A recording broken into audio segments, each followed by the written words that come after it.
तो हमने अभी अभी देखा कि डायरेक्टली प्रोपोर्शनल का मीनिंग क्या होता है. मैंने आपको बताया था कि there are two types of proportionality. One is direct proportionality and the other one is inverse. Now what is inverse proportionality? Okay, अगर मैं बोल रहा हूं कि there are two terms x and y and x and y are inversely proportional,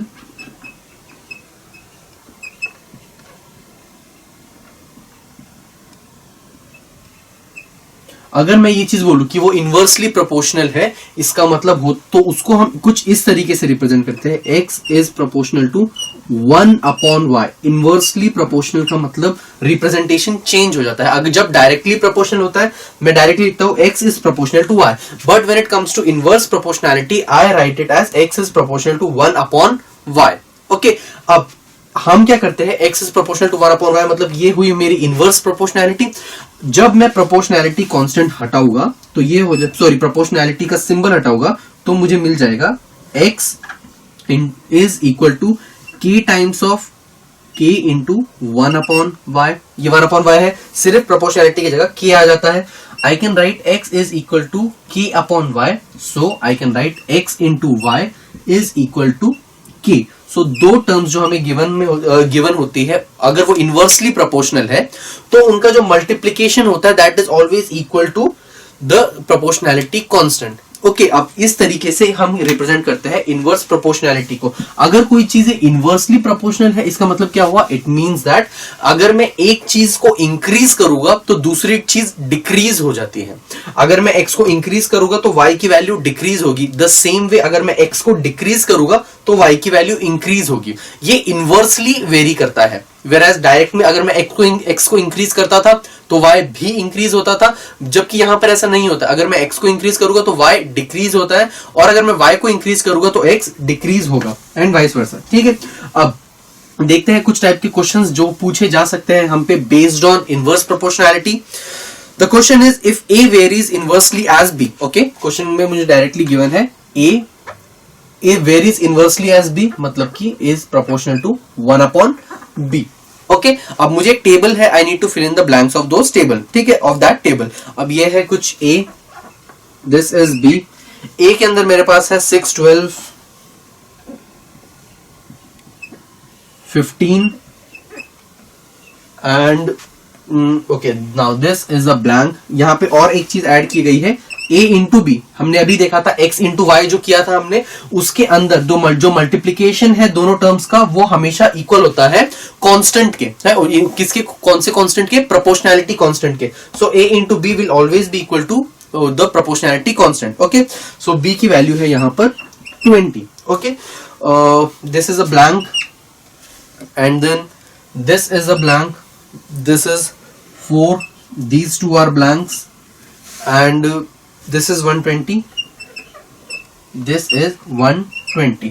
okay, अब एक चीज you need to keep in mind, when जब भी a और b इनवर्सली प्रोपोर्शनल है तब a is directly equal to, sorry, a into b is always equal to the proportionality constant. okay, अगर मैं इसको देखो ध्यान से तो मैं यहां पर लिख सकता हूं a is equal to k into 1 upon b. okay, so I can write it as a is equal to k upon b, isn't it? so a into b कितना हो जाएगा? a into b is equal to k. तो a into b की value कितनी आ गई? k. Okay, अब मतलब a into b की वैल्यू हमेशा सेम ही होने वाली है और वो होने वाली है k. ओके, अब a into b की वैल्यू हमेशा सेम ही होने वाली है, इसका मतलब यहां पे मैं हर जगह पर 120 लिख सकता हूं. Okay, if you don't want to write it all the way तो फिर हम पहले a और b की वैल्यू फाइंड आउट करते हैं और फिर आगे हम प्रोसीड कर सकते हैं, बट ये वैल्यूज 120 ही होने वाली है. ओके, अब इसको पहले देखते हैं ये 120 ही आ रहा है या नहीं. Let's check that. ठीक है, तो k की वैल्यू कितनी आ रही है? 120, a इंटू बी. तो इसका मतलब k की वैल्यू मुझे ऑलरेडी गिवन है, a into B is 120. So मुझे एक चीज पता है, k is equal to 120 which is equal to a into B. तो मुझे a इंटू बी की वैल्यू पता है, a into B is equal to 120. Okay, अब अगर हम इस चीज को ध्यान से देखें,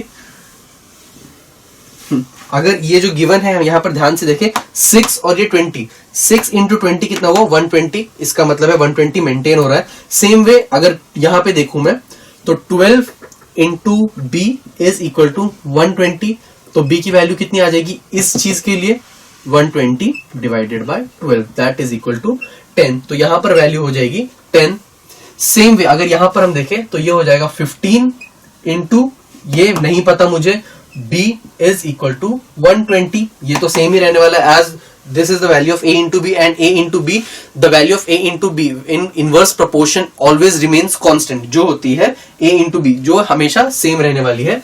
तो b की वैल्यू हो जाएगी यहाँ पे 120 divided bye 15 which is equal to 8। तो ये कितनी आ रही है 8।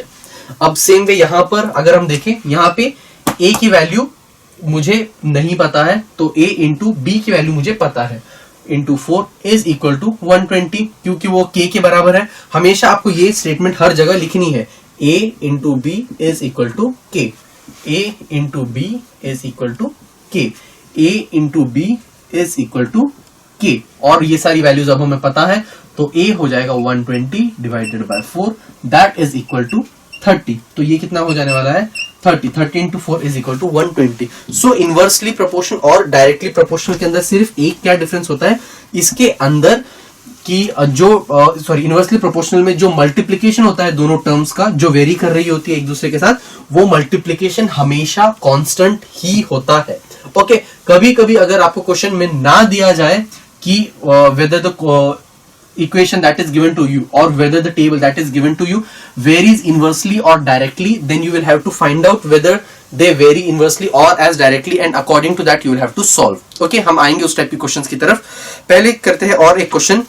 The question is f is inversely proportional to d square। क्या कहा गया है, कोई एक फंक्शन है f and this is inversely proportional to d square। okay, 1 upon something के स्क्वायर से प्रोपोर्शनल है मतलब कि ये d स्क्वायर से इनवर्सली प्रोपोर्शनल है। okay, d is equal to 5, f is equal to 18। जब d मेरे पास है 5 तो f कितना है मेरे पास 18। ओके, अब वो जो दो मल्टीप्लीकेशन होते हैं प्रोपोर्शनैलिटी के वो हमेशा कांस्टेंट मतलब कि f इंटू डी स्क्वायर हमेशा सेम ही होने वाला है इस टाइप के क्वेश्चन के अंदर। इससे पहले जब हमने देखा था x is directly proportional to a is directly proportional to b था तो a इंटू b हमेशा कांस्टेंट रहने वाला था। यहाँ पे f इंटू डी स्क्वायर हमेशा कांस्टेंट रहने वाला है। ओके, अगर इसको मैं देखूं तो f is equal to k upon D square में लिख सकता हूं। So k is equal to f into D square. Okay, so अब d 5 है और f कितना है 18।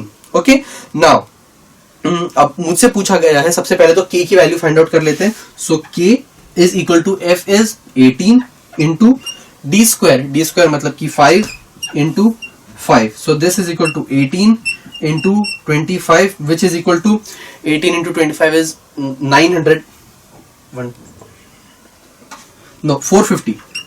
450। तो k की वैल्यू आएगी 450। यस, ओके, सो k की वैल्यू हमारे पास आ रही है 450। ओके, अब मुझे किसकी वैल्यू फाइंड आउट करनी है। Now there are a few questions that are given to us. First one is अगर d 10 है तो find the value of f। d इज इक्वल टू 10, मुझे f की वैल्यू फाइंड आउट करनी है। मुझे एक चीज पता है k is equal to f into D square. So k कितना है मेरे पास 450। So 450 is equal to f into D square मतलब कि 10 का square. So f is equal to 450 divided by 10 का square which is equal to 450 divided by 100 that is equal to 4.5। ये किसकी वैल्यू आई f की। और एक क्वेश्चन मुझे गिवन है, I need to find out the value of d if f is equal to 50।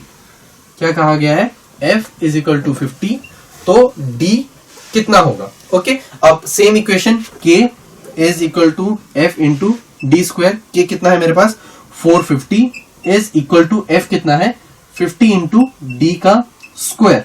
सो अब ये डी स्क्वायर की वैल्यू कितनी हो जाएगी 450 डिवाइडेड बाय 50। ये कैंसिल आउट होके कितना रह गया 9। तो डी स्क्वायर की वैल्यू कितनी आ रही है 9। तो डी की वैल्यू कितनी हो जाएगी, D is equal to under root of 9। Root of 9 कितना हो जाएगा 3।